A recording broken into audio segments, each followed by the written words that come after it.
Welcome to Better Sex, where you get the information and inspiration to create and enjoy your best possible sex life. Join your host, sex therapist Jessa Zimmerman, as she brings you expert guests, helpful tips, knowledge, and strategies to improve your intimate relationships.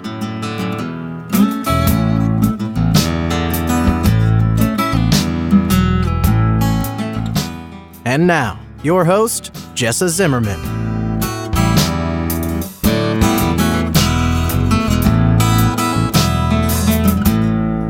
Hi, everybody. I'm Jessa, and I'm so happy you're here for this episode of Better Sex.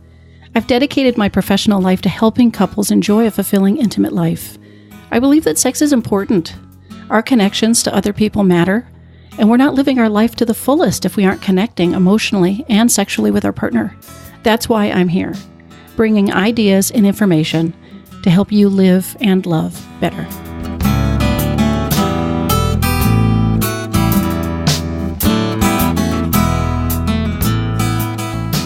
Today's episode is another one in my series of personal stories.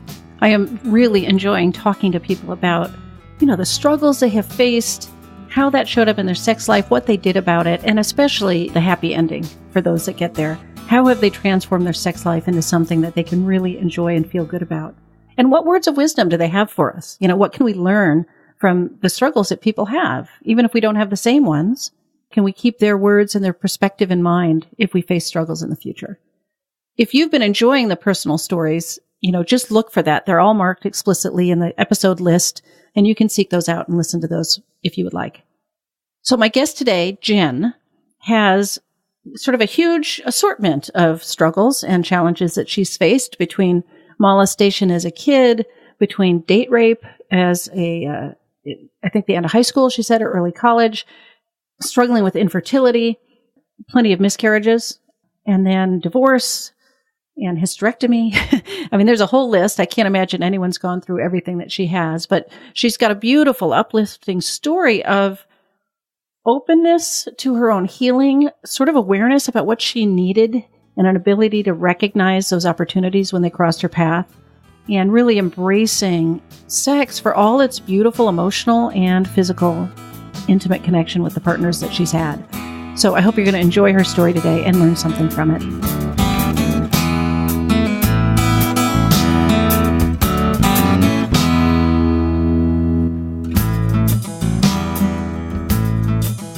Hey, Jenn, thank you so much for being with me today to share your story. Absolutely. I'm excited to be here. Thank you. Yeah, it's always such an honor to hear people's personal journeys around sex and relationships, so I appreciate it. Absolutely. So I guess start out with some background. Tell us, about you and the kinds of challenges and things that you have faced. Okay. My first, I don't know if it's a sexual experience, but sexually related experience was I went to my first OBGYN appointment when I was 15, right before I was 16. And I went because I hadn't started my period. So the first experience I had with a man touching me below the belt was in a doctor's office with an OBGYN. It was actually a great experience. I had no issue that he was male. I mean, it was very uncomfortable just emotionally the first time, not knowing what to expect. It ended up being a very good visit because he was very, very soft-spoken, very gracious.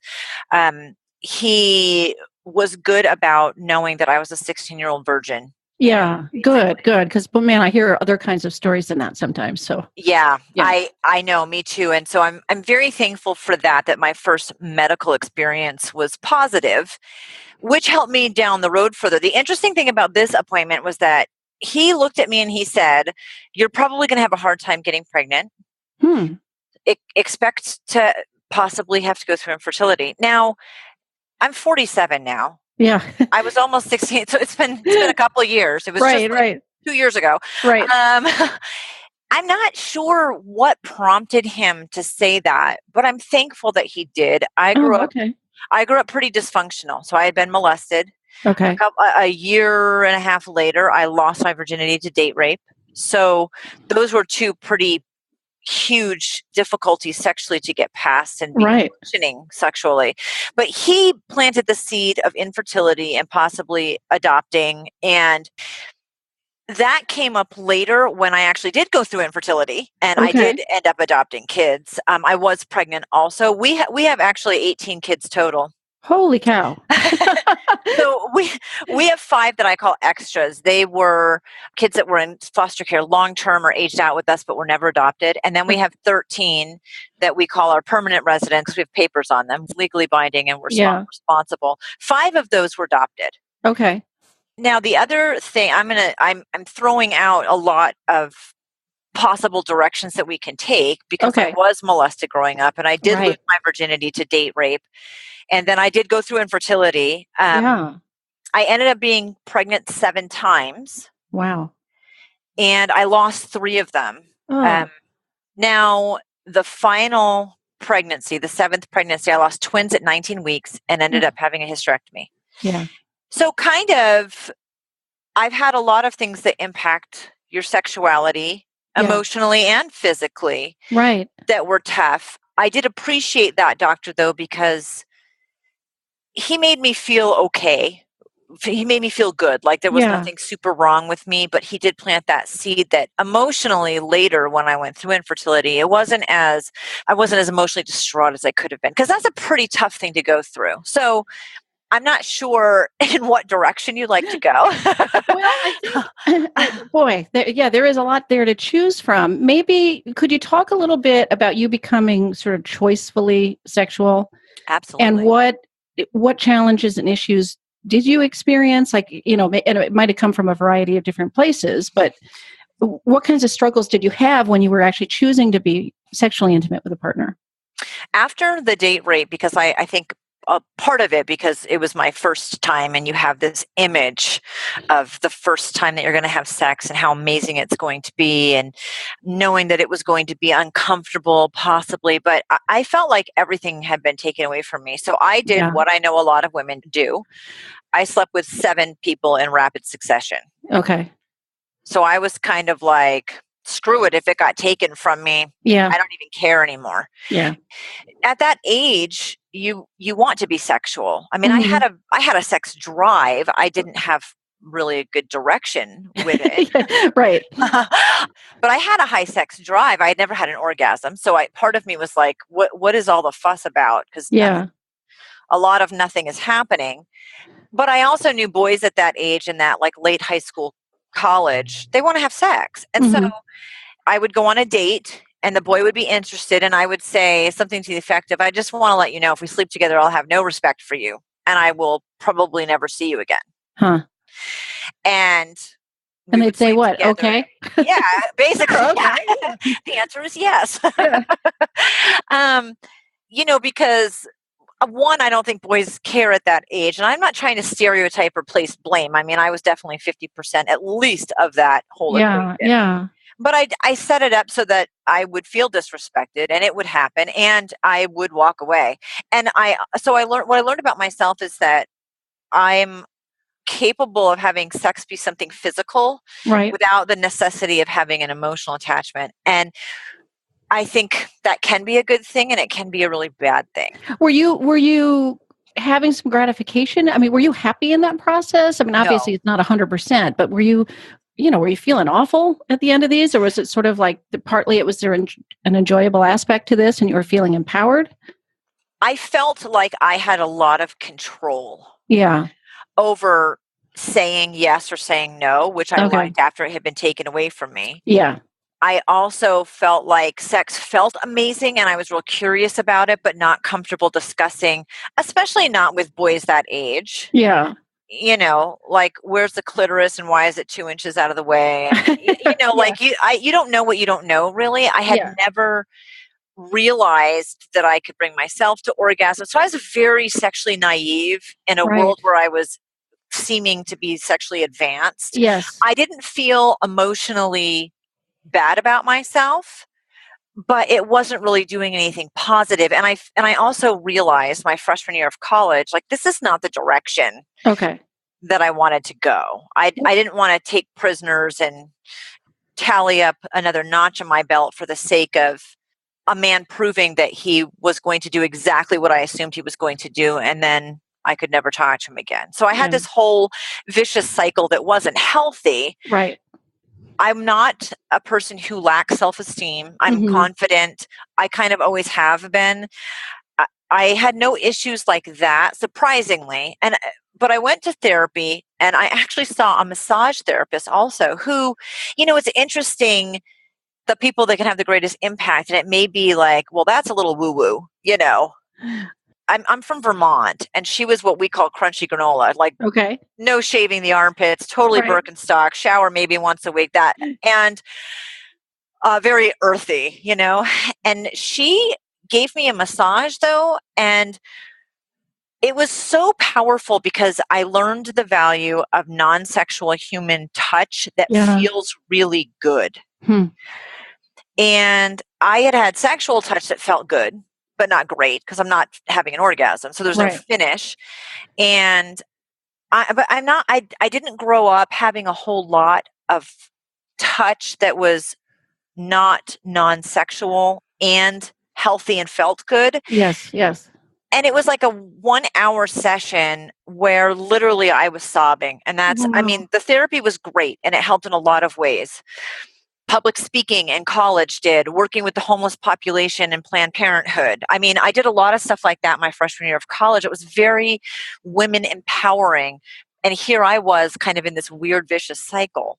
So when I had that massage, I think I realized, okay, I want to have positive physical touching like that and add the sexual aspect into it. And wow, what a difference that would make. Yeah.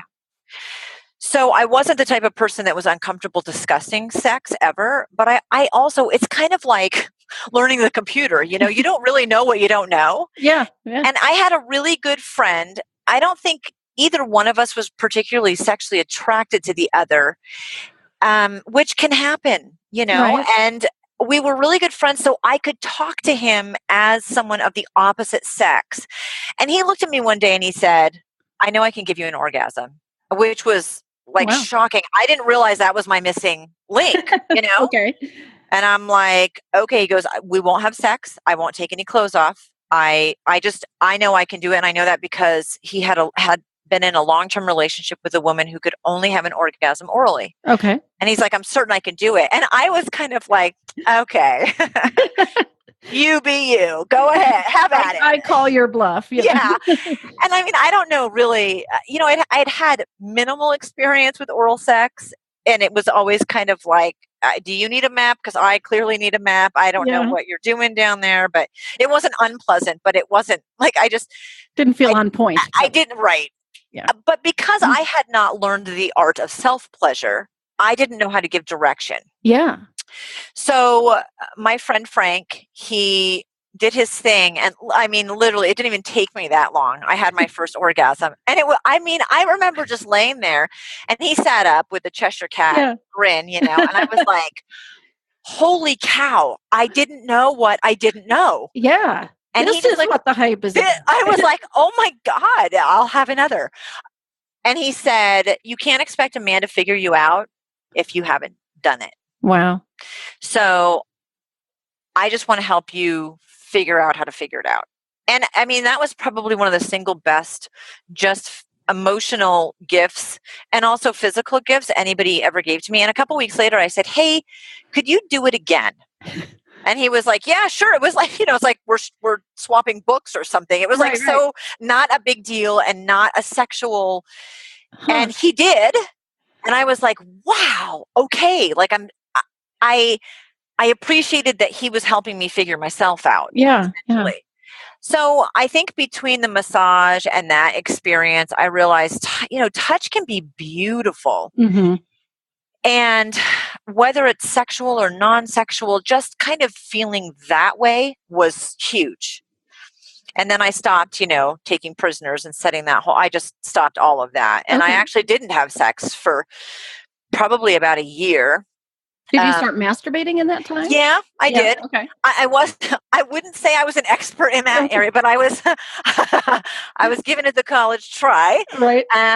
I was learning me, which is a really hard thing for some women to do. And then I got really good at it. Yeah.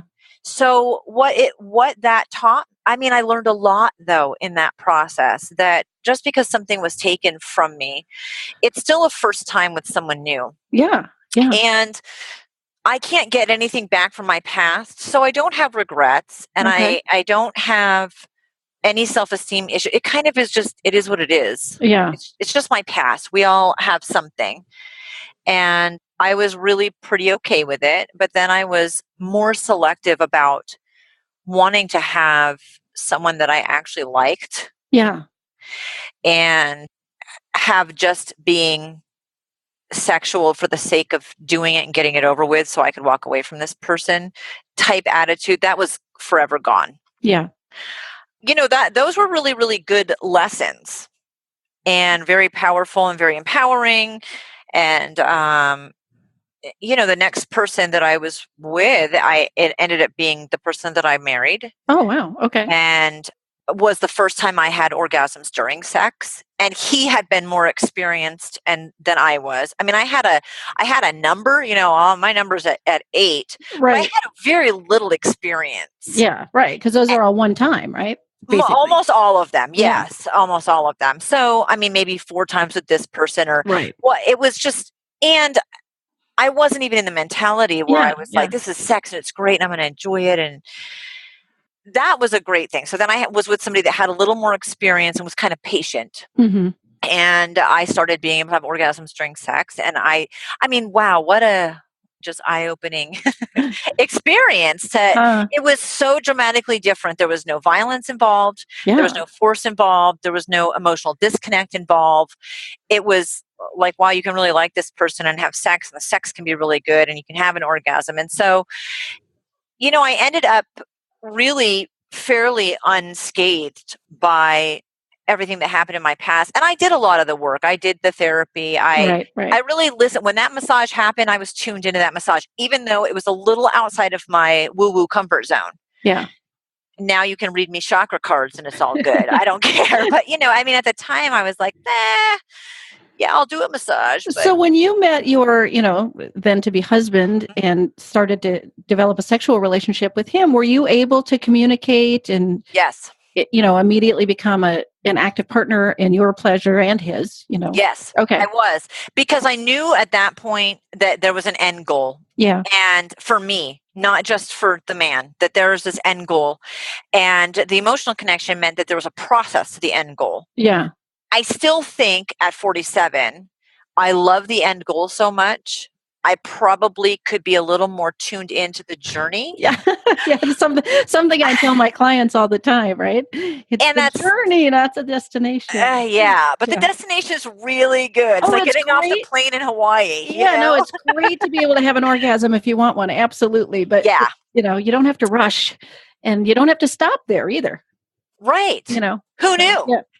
So it was a very positive experience, and because I was capable and willing to do the work on myself from growing up in a house where I was molested and losing my virginity to rape and having an unhealthy cycle through the end of high school and college, and admitting that the part of it that was totally me. Yeah.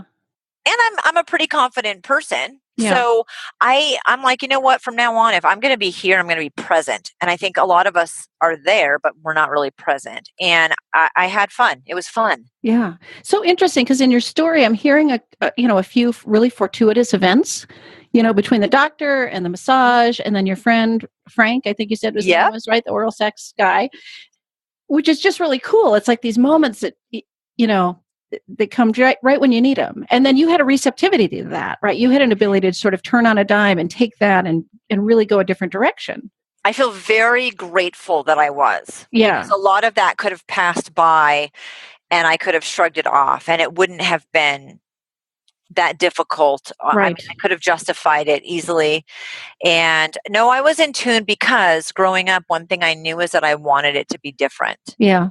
So to have a cycle that's not perpetuated, it needs to be nothing the same experience at all. Right. And so I was very receptive. Yeah. I was probably craving to the point of starvation, that massage and the oral sex experience without realizing that that's where my headspace was. But Yeah. emotionally, I'm sure I was, screaming that I needed this and I didn't know where to go or who to ask. And so I was blessed that I had people show up in my life and that I was like, oh, you're the one that's Well, going to and help. that you could say yes, because I'm thinking of my clients who've had trauma of various type, and it it could be decades that they're struggling with this stuff. And me, I mean, nobody's told me a story that their friend offered them oral sex, but it seems to me to be so easy to just say, oh no, I mean, like to back off of that and not take that opportunity. Yeah, it would have been. I mean, especially because we really weren't attracted to each other. Yeah. So the whole thing seemed kind of surreal. Yeah. And like, why would you do that? And when he was done, though, when it was over, and he said to me, "You can't expect a man to know your body if you don't know it." Yeah. And I was like, "Whew!" It was like getting slapped at the end, Right. But Right. he was very right. Just because he had a certain he had a certain skill set Yeah. from his past that he had developed he passed that gift on to me. He didn't have to do that. Right.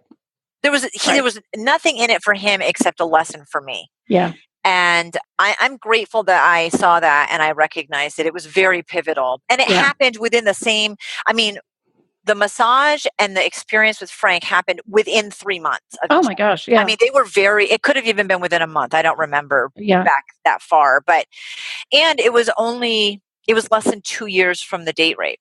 Wow. So I was very blessed that I did not want to stay in that headspace, and I capitalized on what was put in front of me. Yeah. Yeah. And so, I got married, and I had no birth control, no periods, no pregnancies in a year. And we were Air Force, so I automatically got sent to a specialist. Okay. But there wasn't a lot of emotional stress like I hear other women talk about with Around infertility. Okay. Because of that seed that had been planted when I was 15. Okay. So even though this has been, and I mean, that guy put me on the birth control pill that isn't even made anymore because it's the level that it was, the levels.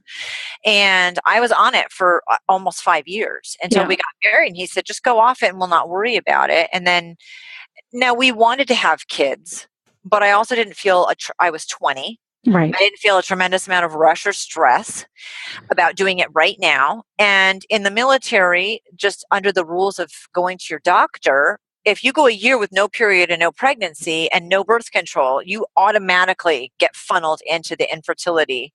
So I think for a couple reasons, because of how I got funneled in. I mean, it wasn't good that I hadn't had a period or a pregnancy in a year. It's not like that's not stressful. But I was kind of like, yeah, but I already kind of expected something to be wrong. Okay. So were there, in your journey with infertility and then the ensuing pregnancies and everything else, what was difficult about that? What did it have any impact on your sex life, on your intimate relationship? Like what were the challenges or struggles you did have, if any? Emotionally, I think there's always a part of a woman, and I ended up with the hysterectomy at 33 also. Right. And you feel like less than a woman when your woman parts aren't working. Yeah. Like your uterus, you feel less sexual or less desirable, I guess, because the part of you that's supposed to function and have babies and bring life is broken. Yeah. And so it isn't that I was exempt from that just because I had the expectation that I might go through infertility. It made the blow a little easier, but it still made me feel like, well, there are other women you could do this with that aren't broken. Yeah. And here I am, totally broken. And I had 7 surgeries. They were all day surgeries where you get released. They flush your fallopian tubes. They take pieces of the inside of your uterus. They check you for endometriosis. There's all of these different things where they're basically trying to rule it out. And so you still bleed afterwards. It's painful. I mean, they're not easy to go through. Yeah. I was maxed out on Clomid and Provera. So everything was regulated. I felt like I wasn't myself. So I felt like you put me in someone else's body, and I didn't particularly like their attitude. But I was still slamming the kitchen cupboard, Right. for completely unprovoked. And I knew it. And I would be like, oh my gosh, I don't know what's the matter with me. So, the process makes you feel broken. and not as desirable. And it makes you feel like you're not yourself. You start to get lost in this process of not being able to have a child. Yeah. And even though I didn't go into it like desperate to get pregnant because I was 20 or it was completely this blow that was unexpected, I wasn't exempt from feeling those things. Right. I absolutely felt those things. And what was sex for you in that time frame? Was it a place where you could be your old self and have that confidence and sense of connection, or did it become, yet one more scientific attempt at making a baby? Yep. It was every other day. I was taking my basal body temperature every morning. It was, this was 27 years ago. And so I had to take my temperature. We had to have sex every other day. It became a job. Yeah. It was a chore. Yeah. And yes, I had orgasms, but neither one of us, you go through 7 months of feeling like you're being forced to have sex on a schedule and there's nothing, and I'm going to lay on my back. I'm going to prop my butt on pillows, and your whole life is consumed by this trying to get pregnant and talk about not being in love with the journey. Yeah. And so it wasn't fun. So when I got through those day surgeries and kind of had the conversation, your next step is in vitro. Mm-hmm. You're probably never going to get pregnant on your own. I can't figure out what is wrong, but there's definitely something very wrong. And I'm maxed out on every medication. I just looked at him and I said, in vitro is not the direction I'm going to take. So I want you to wean me off the medication, and I'm not going to have kids. For me, I was okay knowing that I couldn't get pregnant and have kids. That path was okay for me. In vitro path, I give it up with the utmost of respect for women who will continue down that path, because I absolutely was not willing to go there. It was just not where I wanted to be ever. There was never a period in time where I've regretted that decision. So he was weaning me off of the medication, and he did my blood work and came into the exam room one time, and he hugged me. And this was a guy, he's an infertility specialist, a little type A, not real, like very introverted, super great guy. But he hugged me and he said, "You're pregnant. It's not on the schedule that we put you on, because I'm telling you, regimented is an understatement." Yeah. He said, "It's not on the schedule that we put you on. Somehow your body randomly popped off an egg and you got pregnant." He said, "This is your miracle from God, and you can expect that you may have a rough pregnancy. You have a high chance of miscarrying, and you may not ever get pregnant again. Wow. We just don't know." And I did have a very rough pregnancy.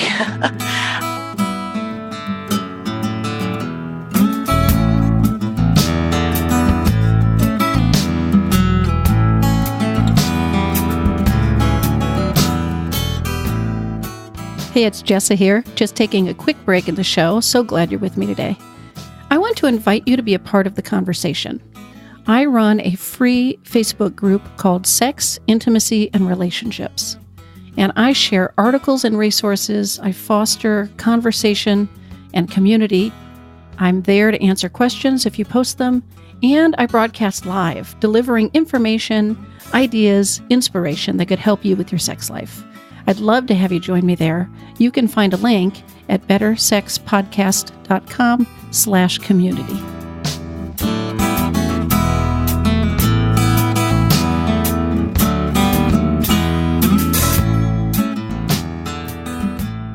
I did get pregnant 6 more times. Wow. And I never again did I go to anyone for anything. I got pregnant on my own. Interestingly, every single pregnancy except one, I had the same due date within 10 days. Weird. So you ovulate once a year. Once a year. Actually, the man who ended up, the OBGYN who did my hysterectomy was like, the one that you gave birth to on November 7th, we don't know how that one happened, because I would be like, what's April 19th? Like, that's your due date every single time. I even adopted a couple of kids with the due date within 10 days of my own due date. So somehow I have this massively scheduled, structured biological clock that can only take babies in the month of April and beginning of May. So very interesting. But yeah, my due date 6 out of 7 times was the middle of April 19th to 29th. So give me a little sense of over the course of all those years, pregnancies, babies, and then adopting more. How did you do maintaining that intimate connection with your husband? What have you had to do since, I guess, assuming you've brought it back to where you really want it? You know what? I always really wanted it. And this is interesting. I don't know if I'm completely an anomaly. You could tell me this, but if I'm sick, I want to have sex. If I have a headache, I want to have sex. If I'm not sick, I would like to have sex. Okay. If it's today, I think sex would be a great idea. Yeah. So I think I have always, through all of it, if I'm pregnant, I want to have sex. Okay. 2 weeks after the baby's born, please, let's have sex. Just be gentle. Yeah. I mean, literally, I have the sex drive of probably an 18 to 20-year-old boy. Yeah. Always. I always have. It didn't get higher in my 30s or less after my hysterectomy. I mean, I've had the same exact very high sex drive forever. That's one thing about me that's very consistent. I really enjoy it. I love being an active participant. I like the release because physically, if I'm not feeling well, the sexual release, I think I'm like, whew, my headache feels better. I don't feel sick for a few minutes, Okay. So it sounds like by removing that scientific approach to trying to get pregnant, like that made it a chore and a job for a certain amount of time. But once you gave that up, it sounds like, oh, I'm free to just enjoy the sex drive that I have and this relationship with my husband. Yes. Okay. And I would get pregnant. And when I got pregnant, that was kind of the surprise because after my oldest daughter was born, and she's 26 now, I started doing foster care. I mean, basically, I went right into, okay, well, I still would like to, and someone made a difference to me. And I was a kid like these foster kids. I grew up just like they did. Yeah. So in my mind, I thought, well, if my third grade teacher made such a difference to me, I could make a difference to them. So I was 20 years doing different things in the foster care arena. Adopted 5 kids, kept 5 even though I didn't adopt them. Yeah. People are like, oh, you took on extras. No, I had extras because I would get pregnant and be like, well, we'll see what happens with this one. Right. I had 2 miscarriages after my first child, and then I had a delivery, and then I had 3 deliveries, and then I had my final miscarriage. And so the hysterectomy, I would say, was the only other time that I felt those same infertility feelings, less than a woman. Like I have no plumbing. Yeah. They took out all my plumbing. Okay. So everything that makes me female is gone. And after 7 pregnancies and 11 years of breastfeeding, I got a boob job. So those are even fake. You have them, but they're not yours. They're fabulous. Yeah. But, definitely that was my gift to myself after going through 10 surgeries and 7 pregnancies and 11 years of breastfeeding. I have no self-esteem issue with my breasts, but they're not 100% real and all my other plumbing is gone. Yeah. And so I did really struggle with, I didn't want to get pregnant again. I was very blessed that I was able to have 4 live deliveries, that I actually got pregnant 7 times. The doctor who did my hysterectomy said, I don't know how you got pregnant and kept any of them. Like you should never have. Your infertility specialist was right. It really makes me wonder what they were seeing. I don't know. I would love to. You got pregnant and delivered babies, so it worked. Right. So what in the world were they all looking aghast at? It could be outside of science too. Yeah. I mean, there was a point where I was like, I think sex causes pregnancy. I don't know. I might be wrong, but I don't think infertility doesn't seem to be working for me, but the sex thing really is. So I think sometimes it's just bigger than we are and we don't have the answers, and that's okay. Right. But I felt blessed. And even though I was 33, so I was young and I had hysterectomy, I didn't want to be pregnant again. I didn't, again, want to have the choice removed. And I think that's probably a consistent personality trait with me. Yeah. I'm pissed off if I don't get to make the choice. Well, and you had some early choices taken from you that would set you up, to be especially sensitive to that, it seems to me. Yes. Yeah. I did. And I think I'm pretty good at admitting yes, I did. And so that was pretty tough. The surgery was really tough. It ended up being 3 surgeries, and it was very, very hard. I had 5 blood transfusions. Oh my gosh. I had internal bleeding. I was dead on the table. There were all kinds of complications. Now, and I gained 35 pounds. A lot of it was probably water weight, and because I had 5 blood transfusions, and I mean, it was a lot of extenuating circumstance because I always gained about 20-ish when I was pregnant, and then I had a hysterectomy. I'm like, you took stuff out and I gained 35.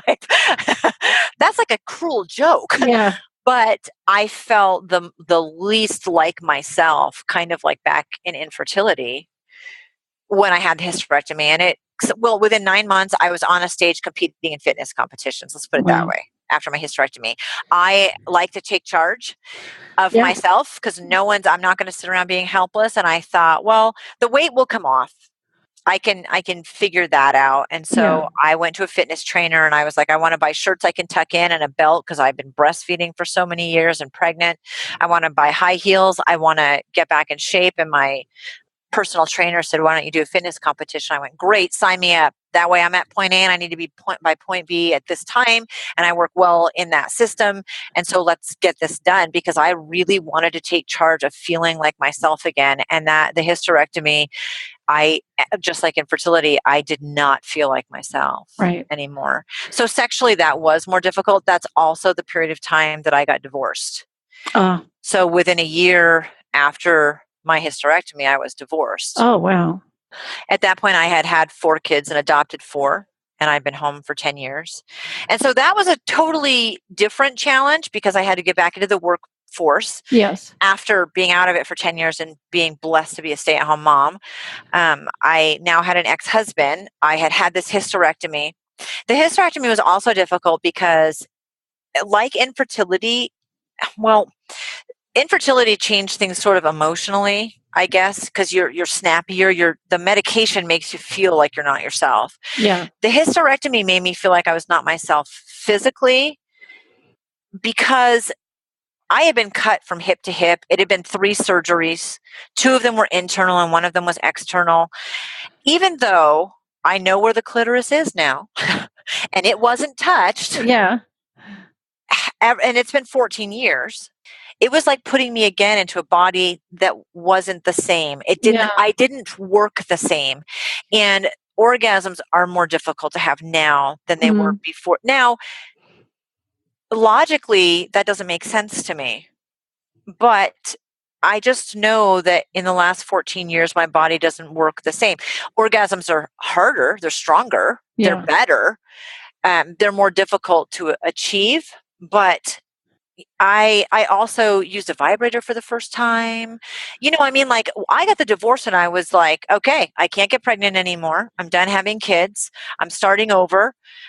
It's weird to start having sex with other people again. Right. Not because I was self-conscious about my body or anything like that, just because it's, my body went through a lot with this person. Yeah. And so there's a level of comfortability that you have just in your history.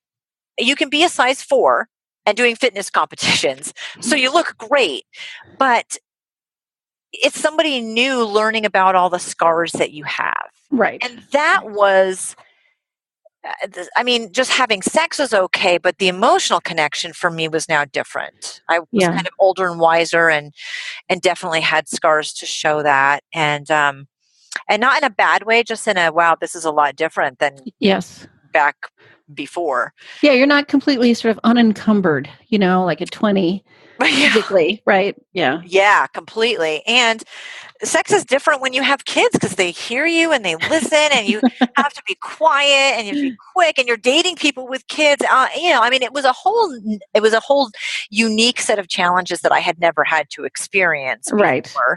And here I am. It was less than a year after a hysterectomy where our sex life wasn't happening at that point, that last year or so. Yeah.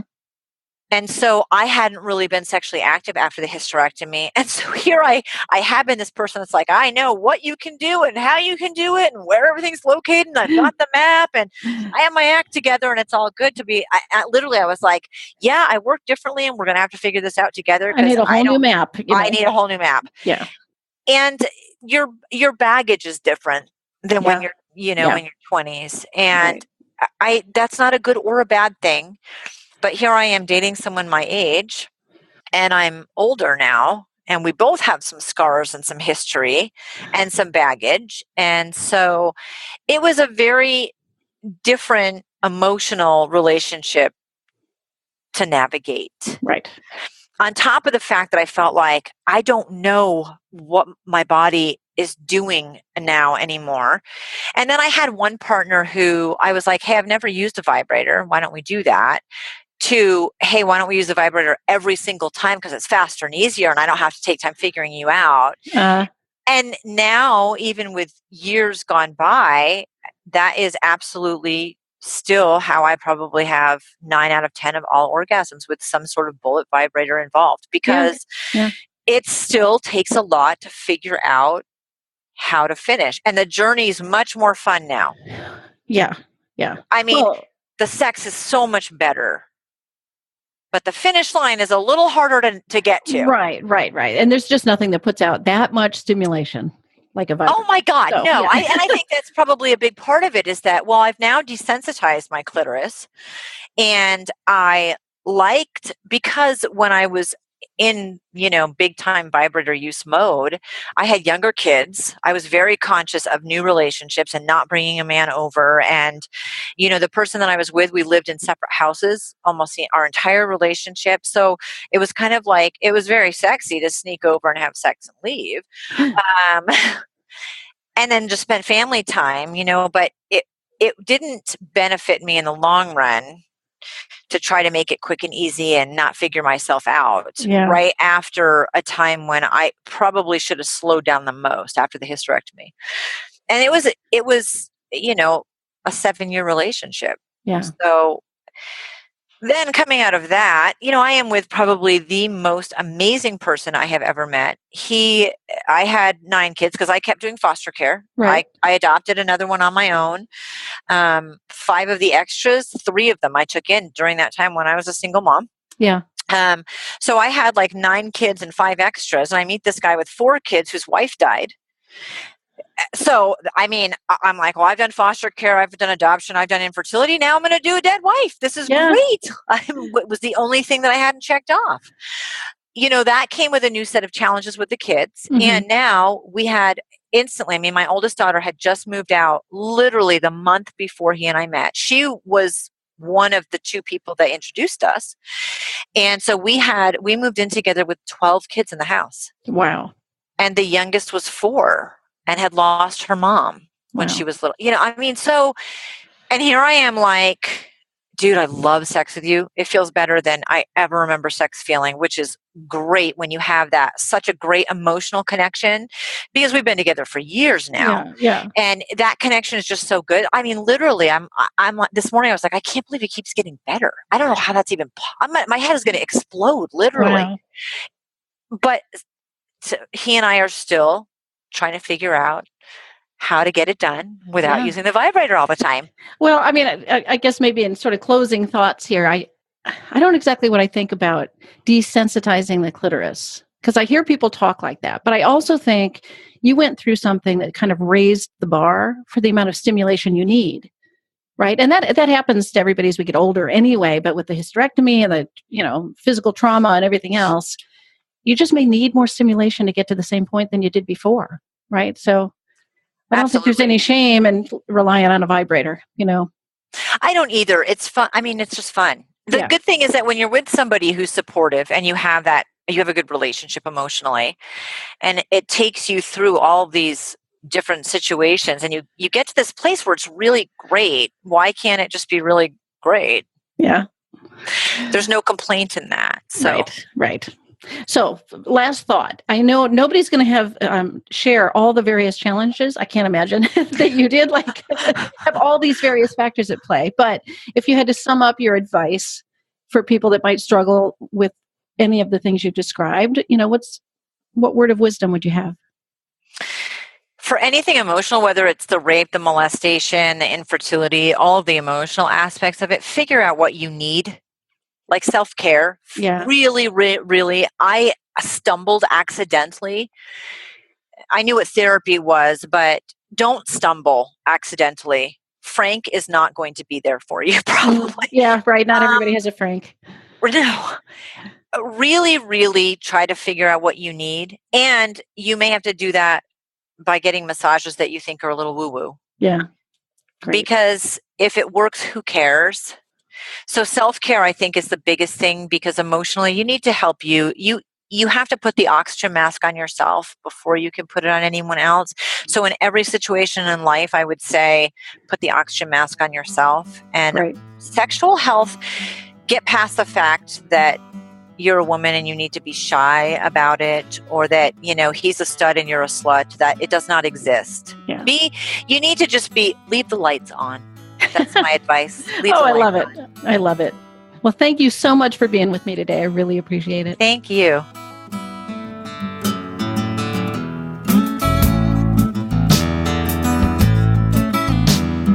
You've been listening to Better Sex. Please visit our website, bettersexpodcast.com, for show notes and additional episodes.